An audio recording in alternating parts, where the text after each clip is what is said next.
Y hoy vamos a entrar al último capítulo del Evangelio de Marcos, capítulo 16. Y para el día de hoy el tema es: Jesús ha resucitado, no vivas como muerto. Jesús ha resucitado, no vivas como muerto. Recordemos, hermanos, que el viernes había sido de dolor, de tristeza, de desesperanza. ¿Por qué? Porque crucificaron al maestro. Y yo me imagino que los discípulos se habían quedado turbados, se habían quedado sin una esperanza.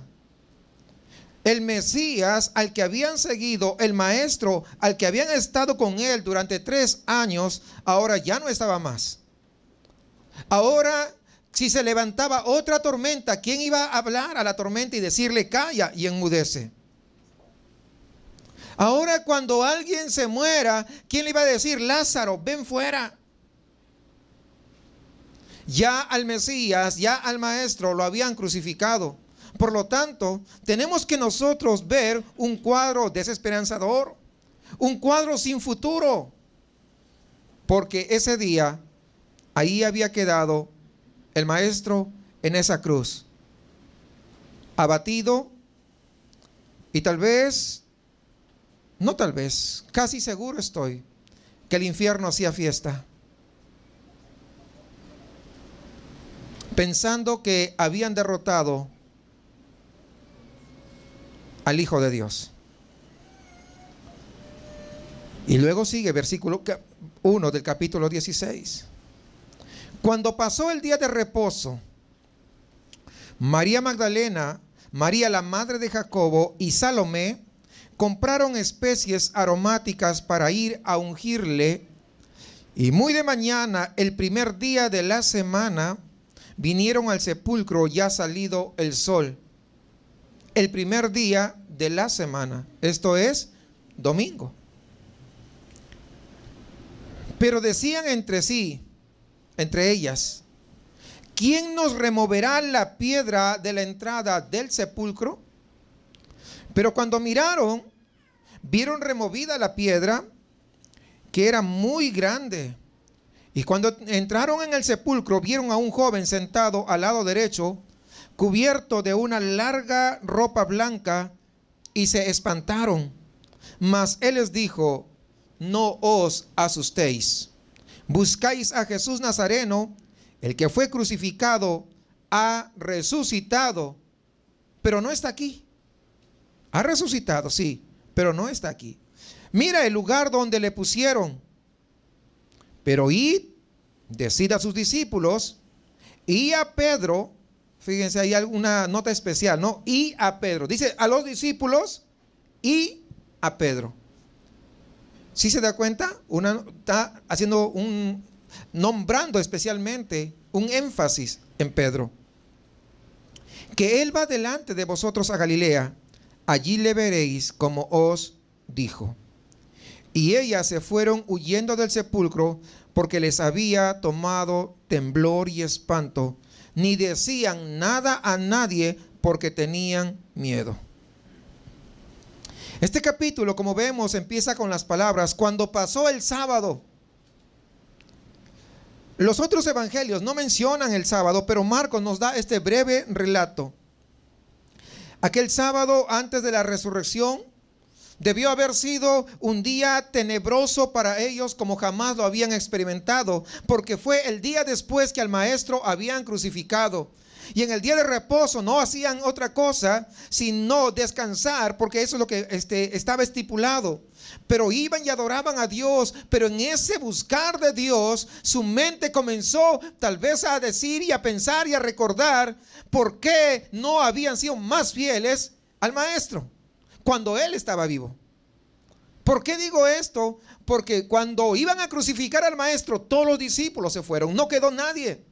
Dejaron solo al maestro. ¿Por qué no pusieron sacar fuerzas de valor cuando allí en Getsemaní les dijo: vengan conmigo y oremos juntos, porque mi alma está afligida? ¿Por qué no fuimos tan valientes y estuvimos con él hasta el final? Y de repente el día sábado fue un día de que estaban meditando. Un día de repente deprimente y un día tal vez interminable, con todos esos pensamientos que se estaban cruzando. Viernes habían crucificado al maestro, era sábado. Hermanos, sus sueños perdidos, el futuro esperanzador de tener al Mesías a su lado, se había esfumado. Tal vez sus corazones heridos, rotos, destrozados. Verdaderamente el sábado tuvo que haber sido un día oscuro, un día triste, y el futuro no se veía tan claro. Sus más brillantes esperanzas se habían venido abajo en un abrir y cerrar de ojos. Sus dulces sueños se habían esfumado frente a la muerte de Jesús. Y entonces el sábado simplemente era un día de mucha reflexión. ¿Por qué negamos al Maestro? ¿Por qué no fuimos tan fieles como debimos haber sido cuando Él estuvo vivo? Si no, muchas veces pregunte a aquellos hijos que no fueron verdaderamente hijos con sus padres, y cuando mueren, ¿por qué no fui un mejor hijo? Y muchas veces quieren recompensarlo llevando flores a un panteón donde ya el padre ni la madre lo van a ver. Y más o menos ese es más o menos el pensamiento del ser humano. Así que tal vez decían, se movían en autocompasión y reproche a sí mismos porque cada uno de ellos no estuvo dispuesto a darle el 100% al Maestro cuando tuvieron la oportunidad. Pero hay algo maravilloso, que la semana no solamente está compuesto de viernes y sábado, sino que también tiene domingos. Y es lo esperanzador, porque eso es como empieza este capítulo. Después de haber pasado el día de reposo, es decir, ya llegamos a domingo. Y se muestra un cuadro tan alentador. Y aquí tenemos que enfrentarnos frente a una realidad diferente a la que tal vez habían estado pensando. Porque nos vamos a enfrentar a ese relato que nos narra aquí la Biblia respecto a la resurrección de Jesús. Y nosotros y toda la humanidad tiene que decidir si se trata verdaderamente de un hecho memorable que jamás se ha presentado en la humanidad, o si por el contrario es un gran fraude. Porque hay esos dos puntos, no hay un punto intermedio, no hay un lugar que dice, no, yo creo que sí, o medio que resucitó, tal vez no. Hay que decidir, porque muchas veces decimos que resucitó, pero nuestra vida no demuestra que servimos a un Cristo resucitado. Y entonces, al no vivir como que Cristo ha resucitado, estamos viviendo como muertos, aunque digamos que sí resucitó. Si Cristo ha resucitado de la forma como los evangelios lo describen, esto quiere decir que hay vida más allá de la muerte, y que Jesús es el único que ha logrado salir victorioso de la tumba. Y al salir victorioso de la tumba trae esperanza a nuestras vidas, trae esperanza a la humanidad. ¿Por qué? Porque nosotros, por naturaleza, nadie quiere hablar de la muerte, nadie quiere que ese día se llegue. Pero para el cristiano que conoce a Jesús, tiene una comunión con Él, la muerte simplemente es un paso hacia adelante hasta llegar a la presencia del Señor. Ya no tenemos temor, ya no nos aterra ese momento. Simplemente es un paso más que nos va a permitir estar a su presencia. Si no hubiera habido resurrección, entonces ¿cómo es que la mayoría de los discípulos estuvieron dispuestos a morir y a defender algo que sabían que era falso? Porque todos los discípulos, a excepción de Juan, murieron de forma triste. Porque, vamos a ver, ¿de dónde sacaron esa valentía y ese poder para enfrentarse a los dirigentes judíos si unos días antes de la crucifixión se habían corrido? Pero después de que resucitó, se enfrentaron frente a ellos. Y Pedro les dijo muy claramente en el libro de los Hechos que ellos tenían que obedecer ¿a quién? A Cristo antes que a los hombres, cuando ellos le mandaron que ya no sigan predicando. ¿Recuerdan? Eso lo estuvimos viendo en el libro de los Hechos. ¿De dónde sacaron toda esa valentía si antes habían negado a Jesús? Hermanos, cuando nosotros comenzamos a analizar las pruebas, analizar lo que la palabra dice, entonces podemos darnos cuenta que nos encontramos ante el hecho más milagroso que jamás se haya producido en la humanidad. Y cuando consideramos, hermanos, que este pequeño grupo, sin grandes recursos, sin ser destacados intelectuales, sin tener poder político o económico, transformaron al mundo solamente con la predicación de que Cristo ha resucitado. Entonces eso nos tiene que obligar a pensar seriamente que lo que realmente ocurrió en ese sepulcro hace casi 2000 años fue algo genuino y verdadero. Porque las vidas no son cambiadas y transformadas por una simple palabrería, sino por un evangelio que es poderoso. Cuando tú dejas que verdaderamente el evangelio penetre tu vida y penetre tu corazón. Porque hay algunos que de repente pueden escuchar muchos mensajes, pueden escuchar muchos sermones, pueden escuchar muchos estudios, pueden escuchar al mejor predicador, pero si su corazón sigue duro, no pasa nada. Su vida no va a cambiar, su ser no va a ser transformado, y de repente puede seguir llegando a la iglesia, pero sigue viviendo una vida de hipocresía. Pero es necesario que podamos dejar a este Dios maravilloso. Y yo quiero que esté atento porque hay algo maravilloso que quiero enfocar. Hay dos puntos fundamentales que quiero considerar el día de hoy, que creo que nos van a hacer relevantes a todos nosotros. En la actualidad hay muchos que niegan la resurrección de Jesús.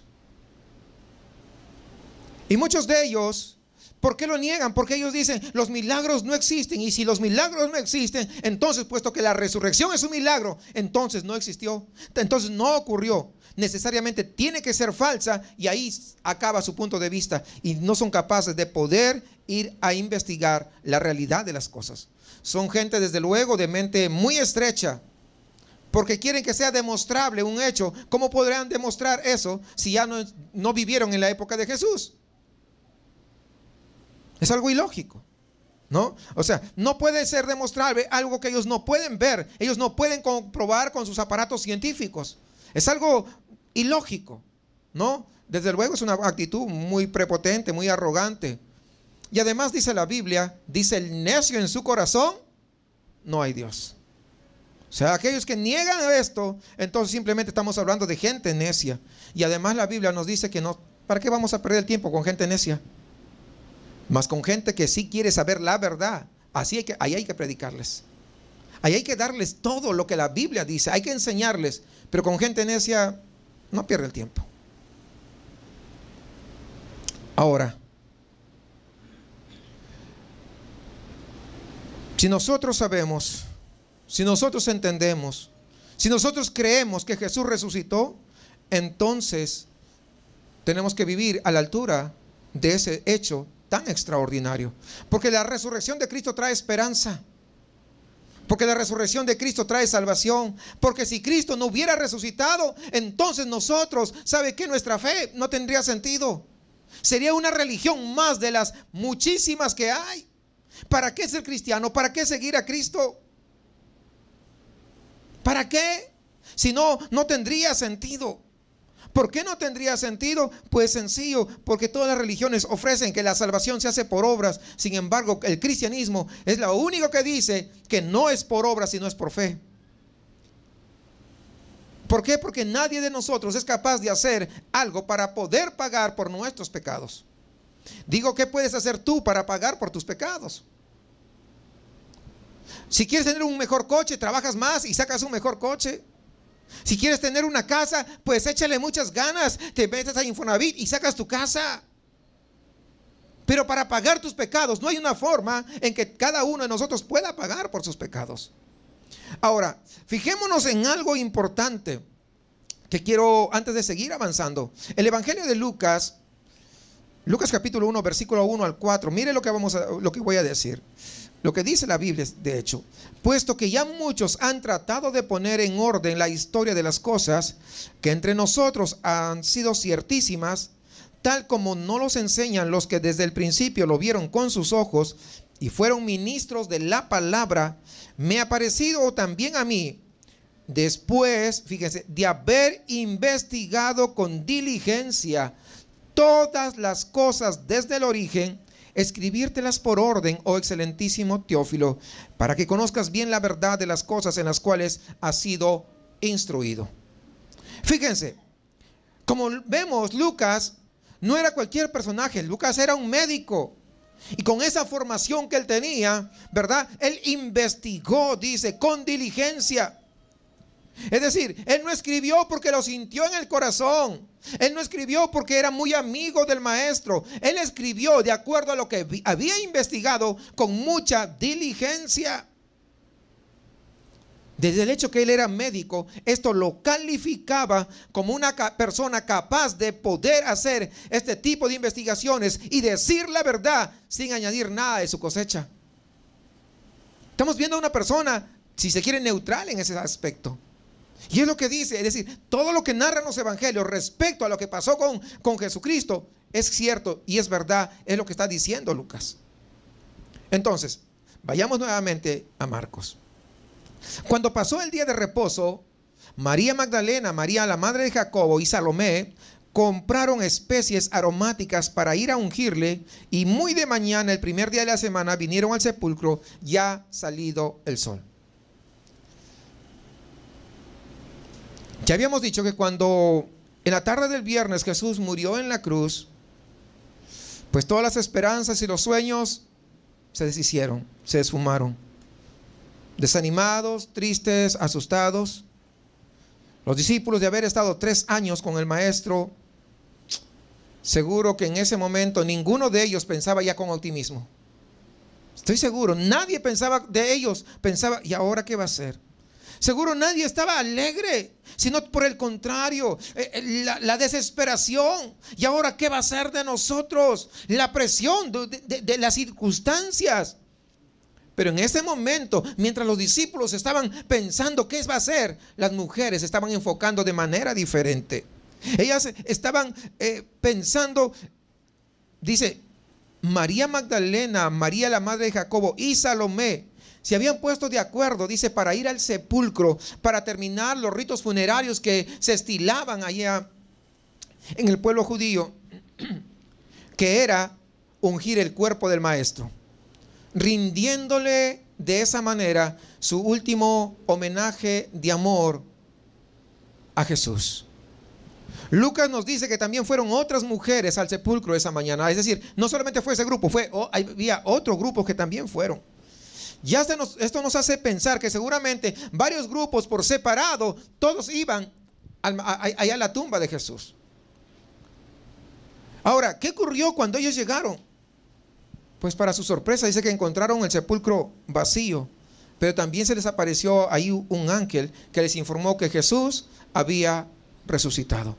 Por lo tanto, la primera evidencia de la resurrección de Jesús es una tumba vacía.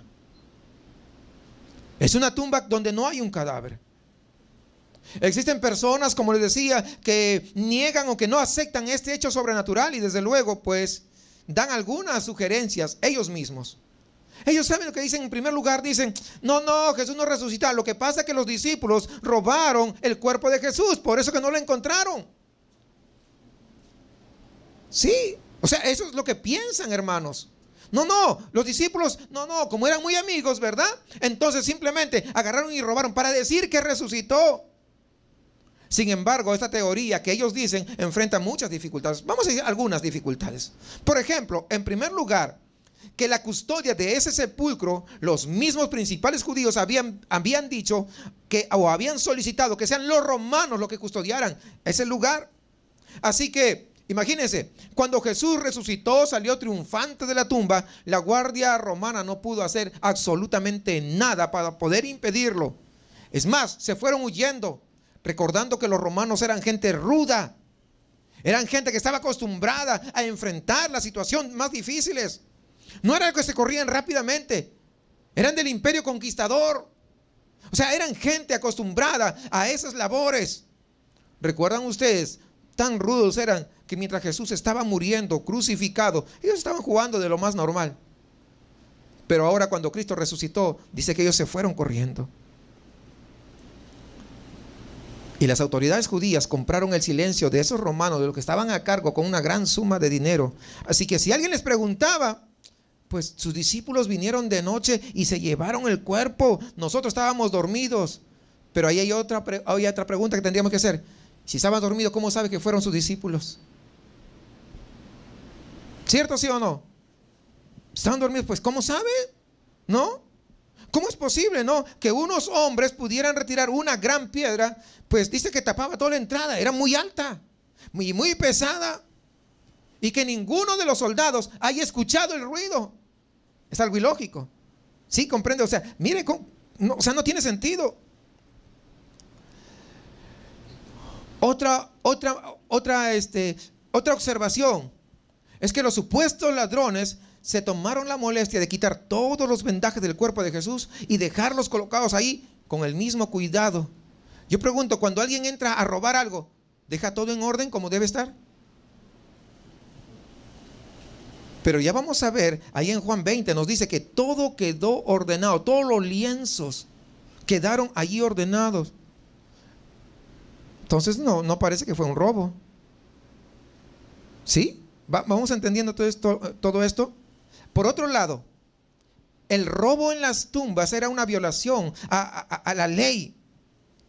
Si era una violación a la ley, ¿por qué los judíos no presentaron denuncia ante Pilato? Para que se investigara y condenaran a los discípulos. Porque los hubieran condenado, pues. Porque no había evidencia, lógicamente, ¿no? Estaba claro que ni los líderes judíos ni tampoco la guardia romana les convenía que se investigara este asunto, porque unos y otros tenían cosas que ocultar. Y hay un dicho que dice, ¿tenían qué cosa? Cola que le pise. ¿Sí entendieron? Entonces vemos que eso que se robaron pues no tiene sentido, ¿no? Por otro lado, recordemos que los discípulos habían quedado abatidos. Los discípulos habían ido, se habían alejado, se habían huido. Estaban escondidos por temor a las autoridades judías. Y en esas condiciones, ¿cree que van a arriesgarse a robar el cuerpo de Jesús, arriesgando sus vidas? Desde luego que no. Entonces, eso es incompatible, hermanos, definitivamente incompatible con el pensamiento o con lo que se quiere. Sin embargo, fíjense, algo ocurrió después.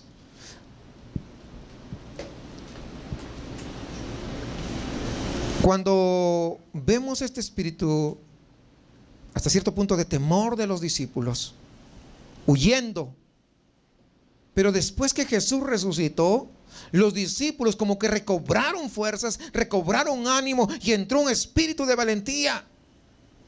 ¿Por qué? Porque ellos sabían y estaban dispuestos a entregar su vida porque sabían que Jesús había resucitado, que no era un fantasma como dicen algunos, que no era un cuerpo porque incluso comió con sus discípulos después de haber resucitado, que no era un espíritu meramente. Porque fíjense, cuando vamos a recorrer la historia, vemos que los discípulos murieron decapitados, murieron crucificados, murieron traspasados de espadas, murieron apedreados. Es decir, fue realmente una catástrofe en la vida de ellos. Y podríamos hacer toda una descripción de cómo murieron. Marcos murió descuartizado. Y Pedro murió crucificado de cabeza porque dijo, no soy digno de morir como mi maestro, crucifíquenme de cabeza. Y Tomás murió atravesado por una lanza, aquel que había dicho, hey, si no veo ahí algo que me dé testimonio que eres, no creo. Así que ven, Tomás, y pon tus manos y verifica mi costado. Aquel hombre incrédulo ahora estuvo dispuesto a entregar su vida. Yo pregunto, si no hubiera resucitado, ¿hubiera estado dispuesto a entregar su vida? Pero sabían que él había resucitado. Nadie suele morir, hermanos, de esta manera, a menos que verdaderamente haya presenciado y haya visto con sus propios ojos, al Cristo resucitado. De ahí la entrega de cada uno de ellos. Por otro lado, hay otra teoría. Dice, no, las mujeres se equivocaron de sepulcro, fueron al sepulcro equivocado. Pero cuando vemos los otros evangelios, dice que hubieron varios grupos. No podemos decir, tal vez unos se equivocaron, pero ¿qué de los demás grupos? Porque todos llegaron al mismo lugar. Entonces no tiene un razonamiento serio, hermanos. Las mujeres conocían muy bien el lugar donde Jesús había sido sepultado. Por otro lado, recordemos que las mujeres tienen una capacidad de poder observar rápidamente. Los que son casados. Hey, ¿te fijaste los zapatos que llevaba fulanita de tal? No. Oye, tú no ves nada.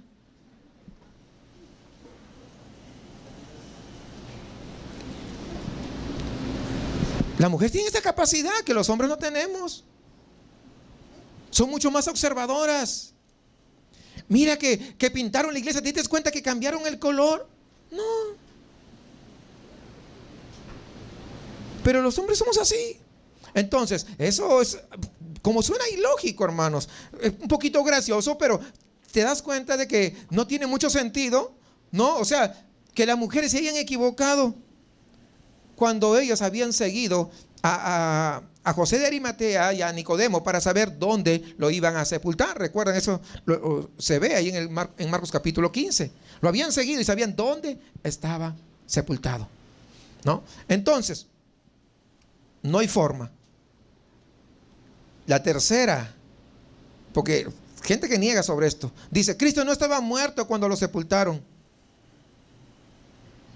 Cuando dicen que Cristo no estaba muerto cuando lo sepultaron, pues también hay serias inconsistencias. Porque en primer lugar están acusando a Jesucristo de fraude, de mentiroso. ¿Sí o no?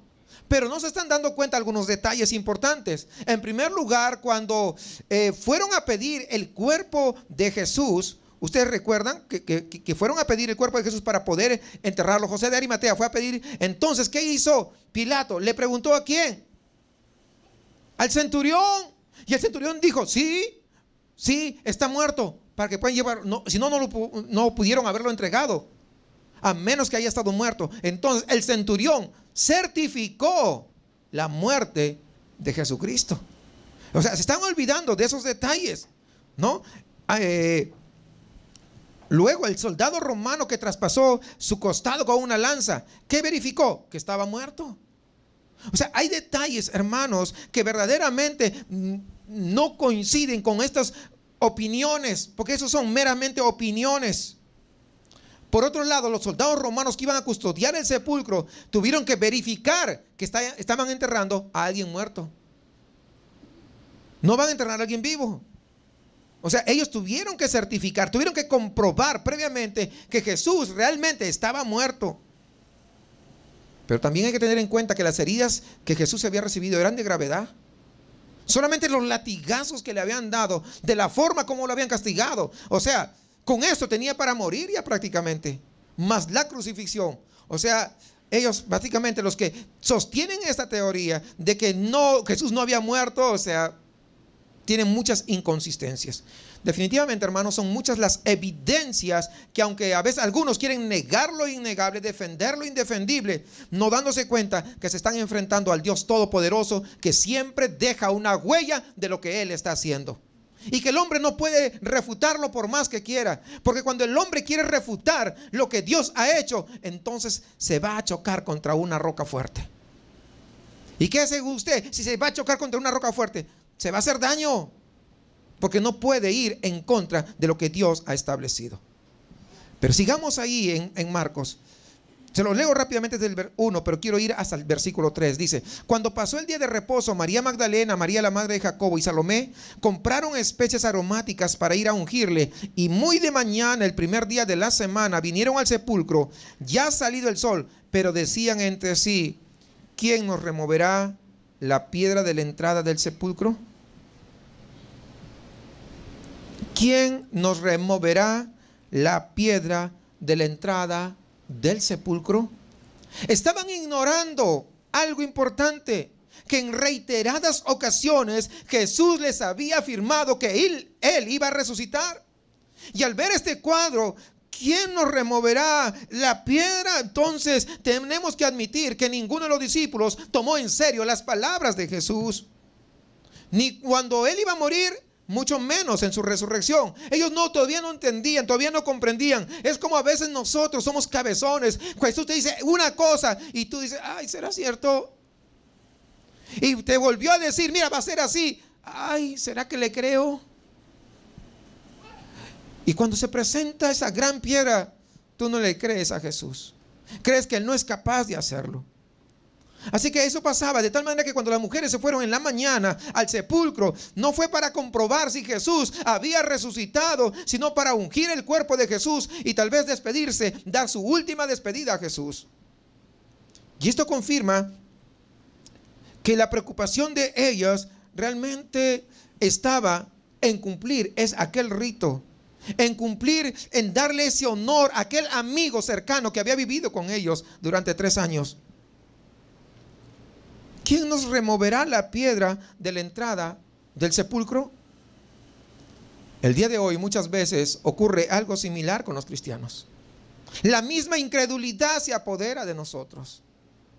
Cuando nos sentimos angustiados, cuando nos sentimos abatidos pensando tal vez en las dificultades por las que estamos atravesando, es como una gran piedra, una piedra que es imposible que yo la pueda mover. ¿Quién lo moverá esa piedra? Olvidándote a qué Dios está sirviendo. Olvidándote que el Dios que dijo, yo voy a morir, pero al tercer día resucitaré, es el mismo Dios que ha dicho, yo estaré con vosotros todos los días hasta el fin del mundo.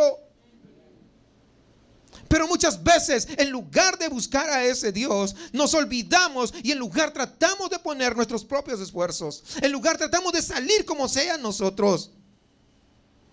En lugar de aprender a depender de aquel que todo lo puede. Porque cuando llega el momento de la verdad, para enfrentarnos muchas veces, el Señor ya ha quitado ese obstáculo, ya ha quitado esa piedra antes que nosotros tengamos que pasar por ahí. Y cuando llegamos, ¡ay! Mira cómo Dios me ayudó. ¿Y de qué te sirvió todo el estrés que pasaste? De nada. Pero Dios lo hace en su gran misericordia para poder hacerte recordar que Él está contigo. Y hay que decir también con sinceridad que muchas veces esos obstáculos nunca llegan a existir y solamente existen en nuestra imaginación. Por lo tanto, el sufrimiento anticipado con el cual nosotros nos estamos comportando es completamente inútil nuestra preocupación. Y de hecho, las enfermedades que se presentan psicosomáticas tienen que ver con cosas que de la mente, con cosas que los hemos creado pero que realmente no existen. ¿Acaso no sería mejor confiar en el Señor sabiendo que Él estará con nosotros todos los días hasta el fin? Por lo cual debemos aprender a caminar en su voluntad, que Él se va a encargar de quitar cualquier obstáculo por más grande que sea. Que tú no te tienes que preocupar por las piedras del camino, porque tus fuerzas no son suficientes. Yo voy a hacer esto, voy a hacer aquello y voy a hacer lo otro. Y tratas de inventártelas de cómo quitar esa piedra del camino. ¿Por qué no aprender a decir, yo sé que tú todo lo puedes y que tú eres capaz de mover la piedra, aunque sea difícil para mí? Sé que eres capaz, sé que tú todo lo puedes y que yo puedo depender como un hijo depende de un padre. ¿Por qué no ir a ese Dios soberano, a ese Dios santo, a ese Dios justo? Y justamente porque Él es soberano, nadie va a influir para que Él no se mueva misericordia a tu favor. Por eso tenemos que aprender a creer en Él, a confiar en Él, a no demostrarnos incrédulos frente a ese Dios. Porque ¿de qué sirve venir y adorar y cantar a un Dios y decir que le servimos, pero que no está con nosotros en los obstáculos más grandes? Entonces estamos sirviendo a un Dios pintado, a un Dios de mentiras, a un Dios que antes servíamos, que tal vez lo cargábamos, que tiene ojos y no ve, que tiene manos y no sirven para nada, que tiene pies ni siquiera se mueve. Pero ese no es el Dios de la Biblia. Pero a veces pareciera que así lo estamos haciendo a nuestro Dios,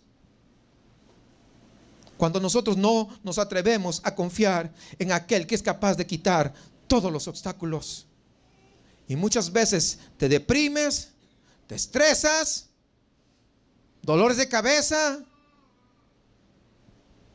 comienza a crearse cierta disfuncionalidad en la casa, en la familia, porque no te has atrevido a creer en aquel que puede quitar la piedra grande que está delante tuyo. Porque fíjese lo que dice el versículo 4.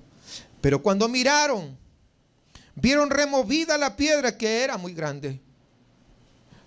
Y acá hay una lección. Jamás debes preocuparte antes de tiempo, porque nada hay imposible para Dios. Tal vez no recordaban las palabras de Jesús respecto a la resurrección. Pero hay algo que es genuino, que es sincero, que estas mujeres con ese corazón abierto se fueron y se quisieron acercar a darle honra, que honra merece, que es Jesucristo. Aunque su mente estaba en encontrar en alguien muerto, pero su honra era genuina, su temor era genuino, su reverencia era genuina. Y eso es lo que Él desea, y es lo que ve en el corazón de cada uno de nosotros. Tal vez no le estamos honrando a la manera que Él se merece, como ese Dios resucitado, pero cuando te acercas a darle esa honra a Él, Él entonces simplemente trae respuesta sobre tu vida, porque Él conoce lo que hay dentro de tu corazón, lo que hay dentro de tu mente. Él conoce tus aflicciones, conoce tu dolor, conoce tu tristeza. Y no es un Dios que dice, pues le está pasando eso, que siga. No es un Dios que se alegra en nuestras aflicciones. Somos nosotros los que nos hacemos ideas muchas veces que Dios no nos escucha, o que Dios está lejos, que Dios contesta a otros menos a nosotros, que nos pareciéramos que Dios te hace excepción de personas, pareciéramos que somos los hijos ilegítimos, pero cuando la Biblia dice que todos somos iguales delante de su presencia. Pero muchas veces la respuesta no viene porque nos portamos incrédulos. O sea, este es el mensaje, hermanos, finalmente. Porque ya hemos hablado de la resurrección mucho, pero el mensaje es que quiero que te quede bien grabado. Este es el primer punto. Es que Él va a quitar las piedras que obstaculizan tu caminar. Eso es lo que quiere el Señor. Que entendamos. Que no te preocupes anticipadamente. Preocúpate en poder honrarle como Él se merece, por lo que Él es, el Todopoderoso. Por eso dice que cuando llegaron, entonces la piedra ya había sido removida. Sigamos leyendo versículo 5, porque ahí el segundo punto que también quiero tocar con ustedes. Porque de este pasaje hemos leído muchas veces, hemos dado muchos mensajes, de hecho, ¿verdad? Siempre que había oportunidad hemos hablado, pero el enfoque es diferente ahora, quiero que entienda. Porque mientras me preparaba decía, y ahora, Señor, eso hemos hablado, pues en Semana Santa siempre se habla, y sobre la resurrección hemos hablado reiteradas veces, incluso hemos tomado este mismo pasaje en otras oportunidades. Pero ahora quiero algo fresco, Señor, algo fresco para tu pueblo. Y yo sé que Él tiene abundancia. No sé si van captando, ¿no? El primer punto, que lo que Dios quiere enseñarnos. El segundo, vamos ahí, dice: y cuando entraron en el sepulcro y vieron a un joven sentado al lado derecho, cubierto de una larga ropa blanca, y se espantaron. Mas Él les dijo: no os asustéis, buscáis a Jesús Nazareno, el que fue crucificado, ha resucitado, no está aquí. Mirad el lugar en donde le pusieron. ¿Buscáis a Jesús Nazareno? Pues ha resucitado. Tal vez las mujeres llegaron cabizbajas, llorosas, desesperadas, siendo incapaces de percibir un futuro. Pero todo iba a cambiar rápidamente. Porque es lo que pasa cuando uno está delante del Maestro. Para empezar, nada más llegaron al sepulcro. Dice que la piedra había sido removida. Se dieron cuenta que entonces que ellas no habían sido las primeras en llegar al sepulcro esa mañana. Seguramente lo primero que pensaron: alguien seguro vino y profanó la tumba de nuestro Maestro. Y cuando ellos, porque a veces el hombre piensa rápido, de inmediato, y se angustia y comienza. Y comenzaron de repente, antes de entrar a ver, comenzaron a entristecerse, comenzó a haber más dolor antes de tiempo. ¿No les pasa eso? Que antes de que ocurra ya se están ustedes sacando conclusiones anticipadas. ¿Y qué causa? Más dolor, más tristeza. Es lo que estaba pasando. Pero cuando miran adentro, vieron a ese ángel que inmediatamente comenzó a hablar con ellas, algo que produjo temor y espanto, pero también reverencia. El evangelista de Mateo nos explica que antes que ellas llegaran, dice que un ángel había removido esa piedra con tal energía que había estremecido toda la tierra. Mire, Mateo 28, 2 al 4, se lo leo rápido. Y hubo un gran terremoto, porque un ángel del Señor, descendiendo del cielo y llegando, removió la piedra y se sentó sobre ella. Su aspecto era como un relámpago y su vestido blanco como la nieve. Y de miedo de él los guardas temblaron y se quedaron como muertos. El ángel no bajó del cielo porque el Señor necesitara ayuda. Quiero que entendamos eso. No, o sea, no bajó para ayudarle a salir del sepulcro, puesto que con el cuerpo que Jesús había resucitado, pues no estaba limitado a ninguna cosa material. Resucitó y podía traspasar las rocas, ¿sí o no? Claro, o sea, no vino para ayudarle a salir. El propósito del ángel era mostrar al mundo entero que Jesús ya no estaba en la tumba y que la muerte había sido vencido por el príncipe de la vida. Que todos nosotros podamos entender quién es el dador de la vida, que es Cristo Jesús. Y no solamente hizo eso, sino que se queda allí para poder comunicar la buena noticia de la resurrección a todos los que iban a llegar interesándose por el Maestro. Vemos por lo tanto que el mensaje glorioso de la resurrección vino primeramente del cielo. No sé si captamos la idea. Vino del cielo para todos nosotros, para la humanidad. Es decir, que ningún predicador en la tierra pudo hacer eco de este gran acontecimiento, sino el que hizo en primer lugar eco de esto fue un ángel que vino del cielo. Y es algo similar a lo que ocurrió cuando Jesús vino por primera vez, cuando vino a nacer. Dice que ángeles del cielo, cuando vino a hacerse hombre, anunciaron las buenas nuevas. ¿Recuerdan ustedes? ¿Verdad? Y lo primero que el ángel dijo: ¿buscáis a Jesús de Nazaret, quien fue crucificado? Ha resucitado.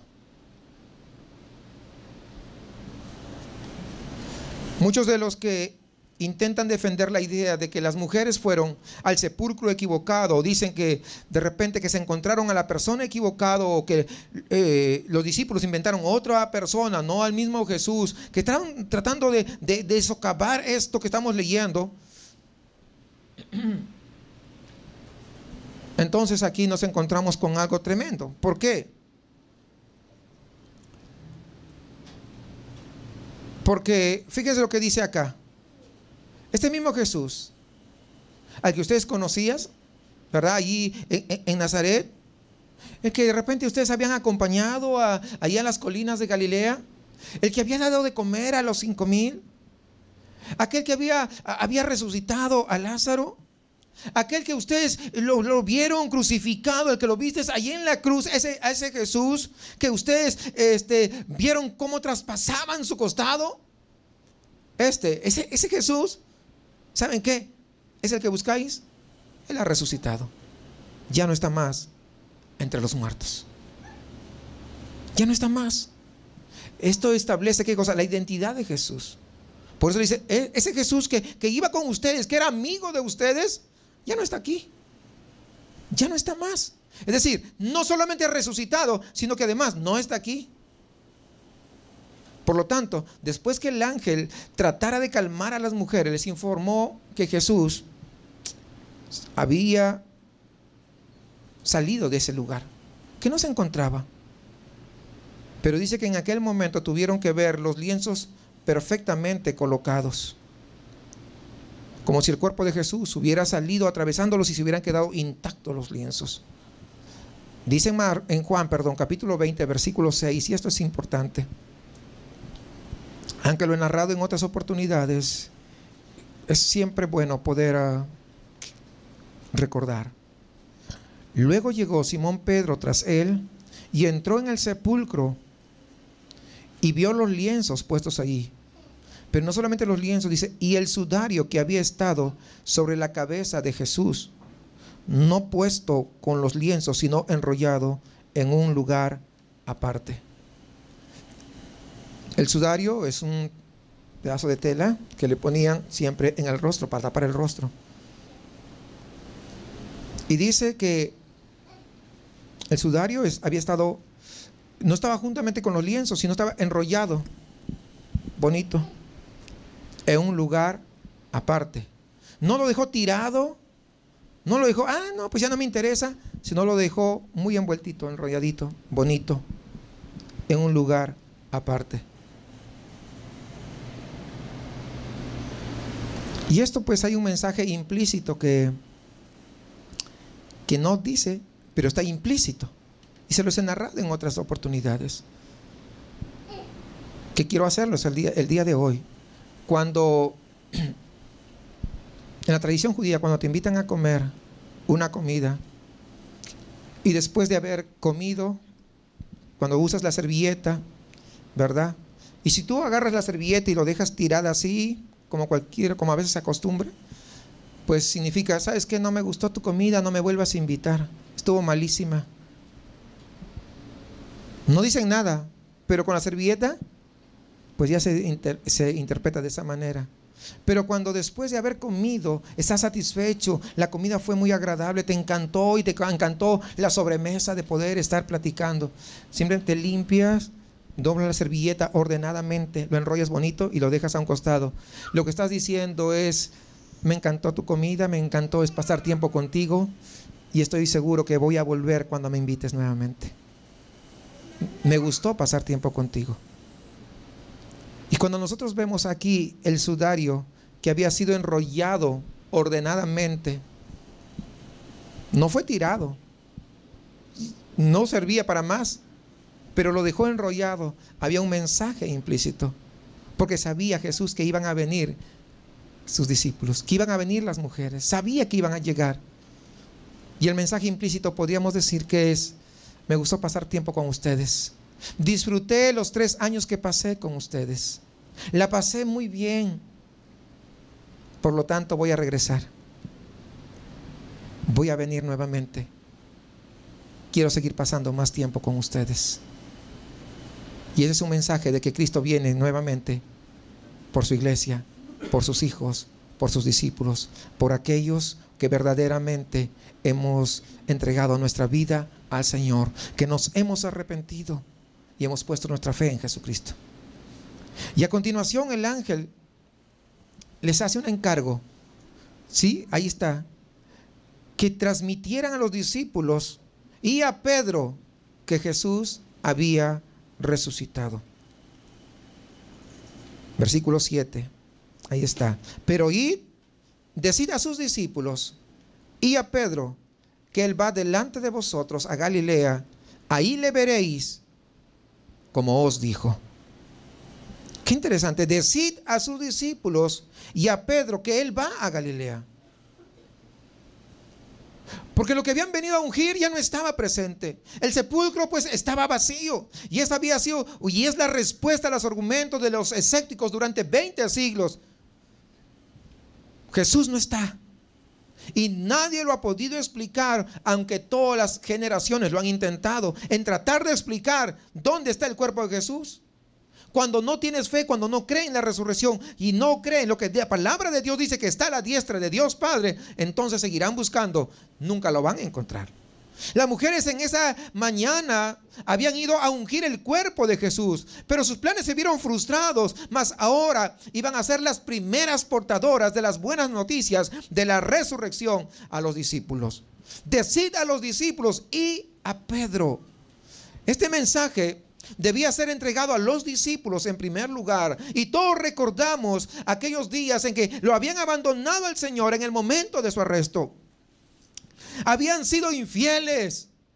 Ve y di a los infieles que yo todavía permanezco fiel.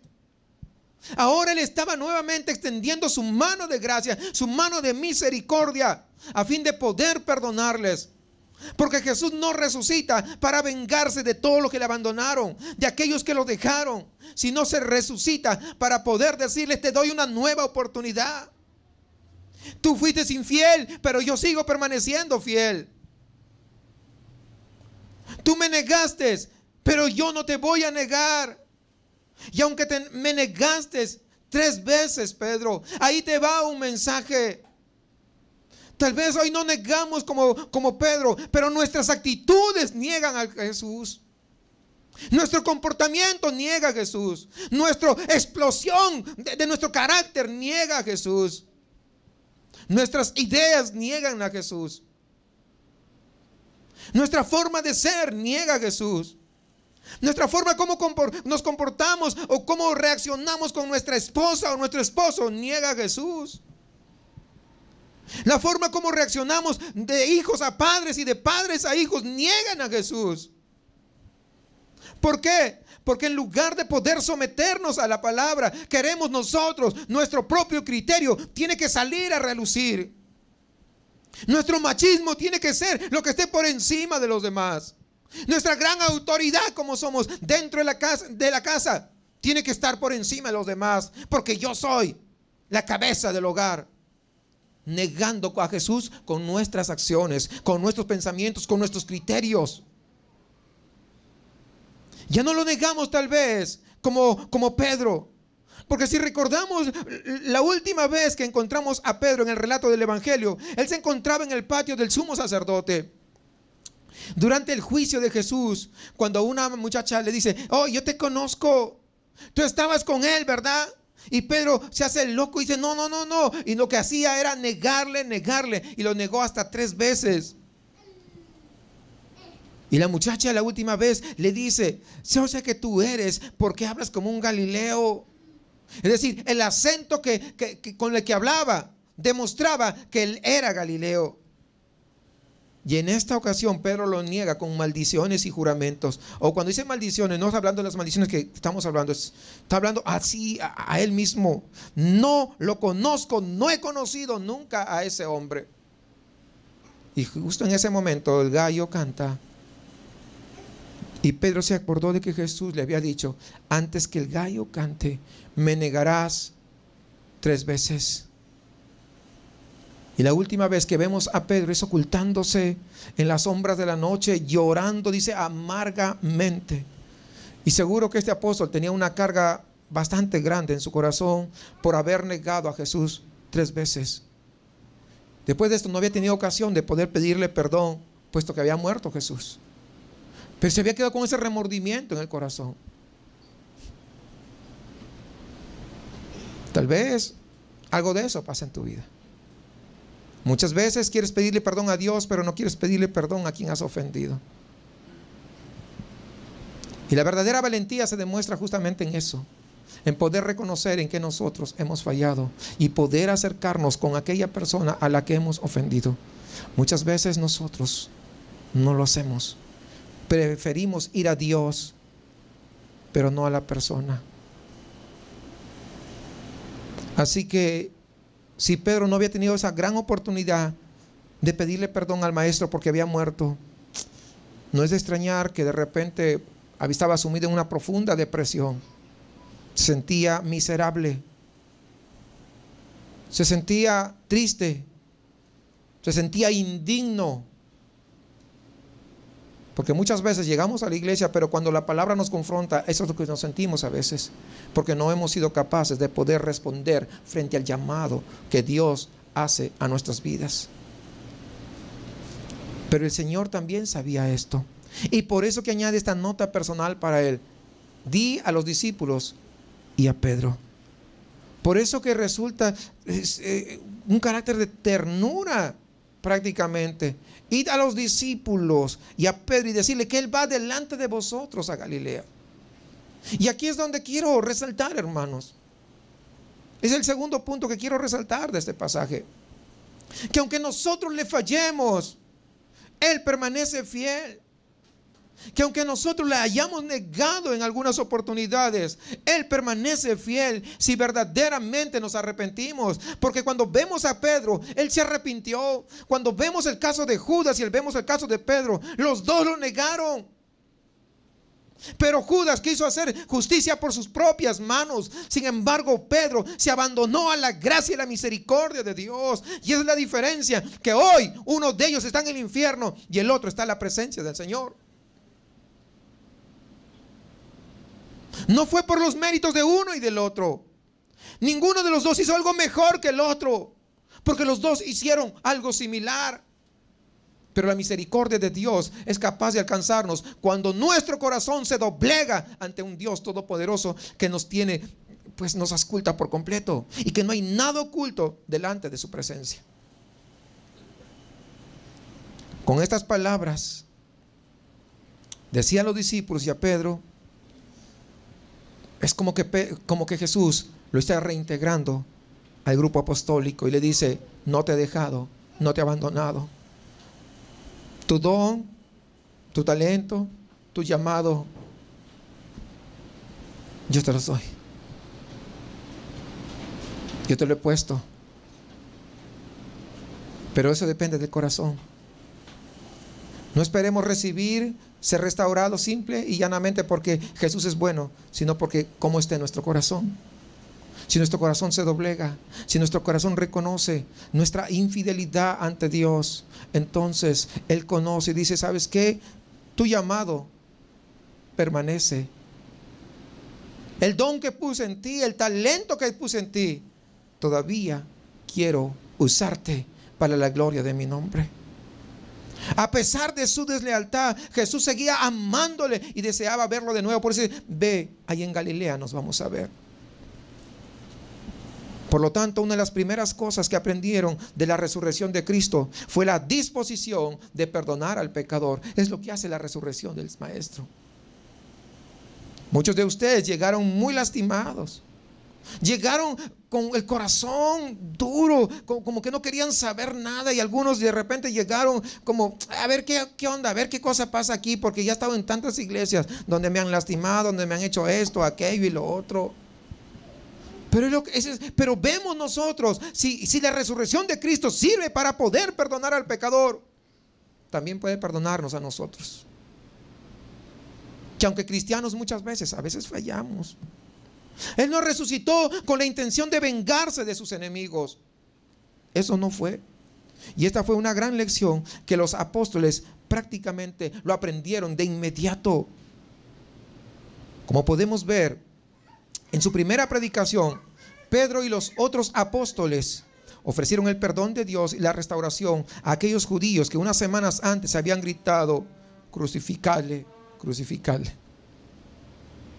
Ahí en Hechos capítulo 2, versículo 36 dice, sepa pues ciertísimamente toda la casa de Israel que a este Jesús, a quien vosotros crucificasteis, fíjense,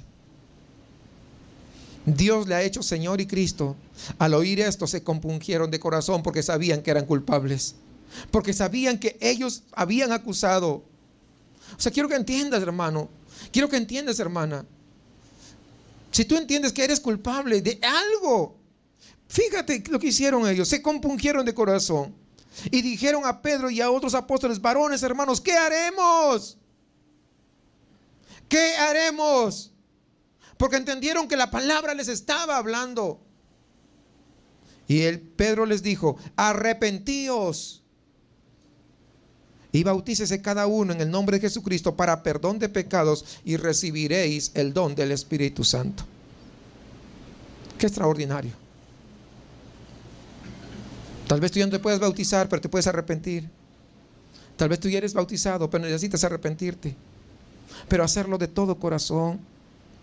Porque, hermanos, definitivamente la resurrección de Jesucristo es la prueba más extraordinaria que Dios aceptó el sacrificio de Jesús. Y de que el poder del diablo, la muerte y el pecado han sido definitivamente vencidos por todos aquellos que confían en Él. No con nuestras fuerzas, es con las fuerzas de Él. Él es nuestra justificación. Y somos justificados no porque murió, sino sobre todo porque resucitó.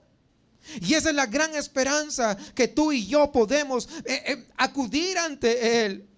Que no nos quedamos a medias. Y no nos quedemos a medias. Y no salgamos, hermanos, de esa puerta sin haber reconocido todo lo que hay dentro de nuestro corazón. Porque a veces lo tenemos tan escondido y creemos que el resto nadie sabe. Y es verdad, y es posible que no sepamos, que ni el pastor llegue a saber. Pero Dios lo sabe todo, y Dios todo lo escudriña. Pensamientos, ideas, lo hiciste ayer o lo hiciste hace 30 años. Pero si no te has arrepentido, te digo que todavía hay espacio, que todavía hay lugar, que todavía la misericordia de Dios no se ha extinguido, que todavía sigue vigente. Y a través de Jesucristo, porque Él resucitó, estamos justificados. Y es lo que dice Romanos, por ejemplo, 4:25, el cual fue entregado por nuestras transgresiones y resucitado para nuestra justificación. Miren, si no hubiera resucitado, ¿cómo seríamos justificados? O sea, no solamente es la muerte, sino el que tiene efecto es la resurrección. Porque muchos han muerto, muchos líderes han muerto. Confucio murió, Buda murió, Mahoma, José Smith, Russell, todos ellos han muerto. Pero el único que resucitó es Cristo Jesús. Y es por la resurrección de Él que nosotros somos justificados. ¿Qué significa justificación? Su justificación significa un cambio del estado o condición del hombre para con Dios, en el cual, si yo siendo pecador me arrepiento, al justificarme, la santidad y la justicia de Cristo me es asignada a mí, y mi pecado es asignado a Jesús, el cual ya pagó por mi pecado. Eso es justificación. Toda mi maldad, toda la podredumbre de mi pecado es asignada a Él, y la santidad de Él me es asignada a mí. La justicia de Él me es asignado a mí. Entonces el Padre, cuando me mira, no me ve con mi pecado, sino que me ve santo y me ve justo delante de su presencia. ¿Acaso no queremos eso? Pero necesitamos arrepentirnos, como lo que decía Pedro hace un momento, para poder llegar a esa justificación. La resurrección de Jesús inauguró una nueva era para el hombre. Cristo no regresó a la vida en las mismas condiciones en las que Él murió. Por lo tanto, nuestra identificación con Jesucristo nos introduce en una nueva dimensión de vida humana, completamente nueva, libre de la muerte. Tenemos un futuro esperanzador. La gente cuando muere, ahí acaban sus esperanzas, pero para nosotros es un futuro esperanzador, porque estaremos con nuestro Maestro. A veces nuestras fuerzas pueden ser débiles. A veces pareciera, ya no puedo más. Ayúdame, Señor, sosténme. Pero las fuerzas del Maestro son suficientes para poder agarrar con su brazo fuerte y poder seguir caminando en este mundo.